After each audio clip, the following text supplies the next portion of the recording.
Hello, my name's Cliff Stevenson and I'm the Helpful Economist.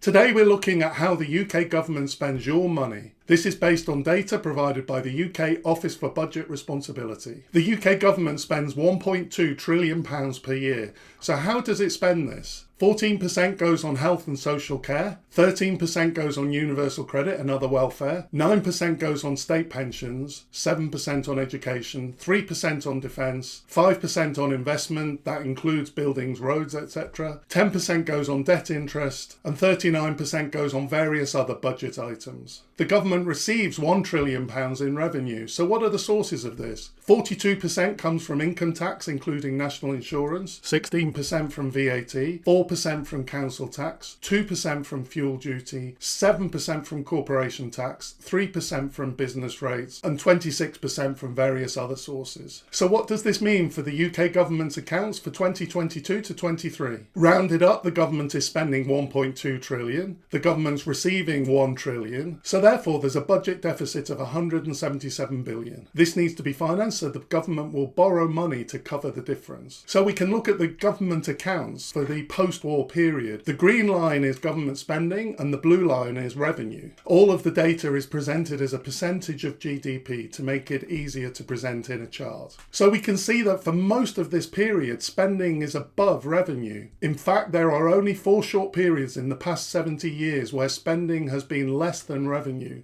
Each year that there is a budget deficit, this adds to the overall debt of the UK. So what is the UK debt position like? Well, this chart shows the last 30 years and it shows the percentage of government debt in relation to GDP. And we see that since the early 90s, the percentage has increased from 25% to almost 100%. So this effectively means that the UK overdraft has been increasing year on year for the last 30 years. So how does the UK compare to other countries in terms of public debt? The OECD produces data on public debt as a percentage of GDP. This data doesn't exactly correspond to the data shown previously, but it is useful for showing the comparison between countries. And of all industrialised countries, we see that the UK has the 4th highest level of debt in relation to GDP. Ultimately, the books do have to be balanced, so this means either taxes have to increase or spending has to be reduced. This is why politicians are currently talking about economic growth, because economic growth increases tax revenue without having to increase the tax rate. But one way or another, it's clear that the UK needs to balance the books better than it has been doing in the immediate past. I hope you found this information useful.